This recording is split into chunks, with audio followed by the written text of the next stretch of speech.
Palucci from House of Hope. Thank you, Chairman Keeble, members of the committee. My name is Sarah Palucci. I am a Master of Social Work student and a street outreach intern with the House of Hope CDC, Megan Smith. I joined these folks here in testifying in opposition to 5210 and 5258. There's really not much left to be said at this point after what's already been shared about the constitutional concerns and the implications of criminalization for Rhode Islanders impacted by these bills. Rhode Islanders who are already experiencing a host of compounding vulnerabilities, all of which are exacerbated when their attempts to survive result in a criminal record. While I respect the concerns for the safety of folks in roadways, in practice these bills will only pour more resources into further marginalizing folks who panhandle to meet their immediate short-term needs. Those resources are much better utilized targeting the root causes of homelessness and poverty.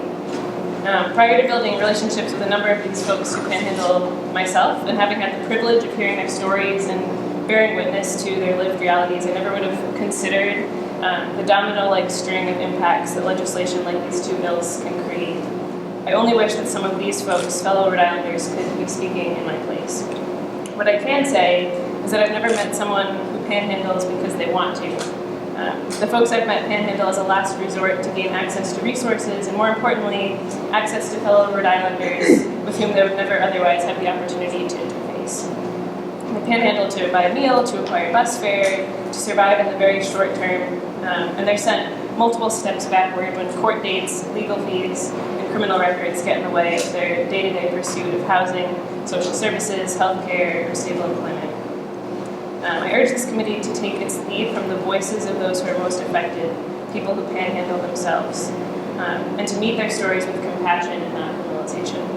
The written testimony that we've provided contains links to several video interviews conducted by a group called Signs of Providence. And in those videos, folks who panhandle share personal stories as constituents who do this as a means to survive. That said, we hope this committee will reject these bills and instead continue its good work of addressing the underlying causes of homelessness and poverty with intentionality and compassion. Thank you very much.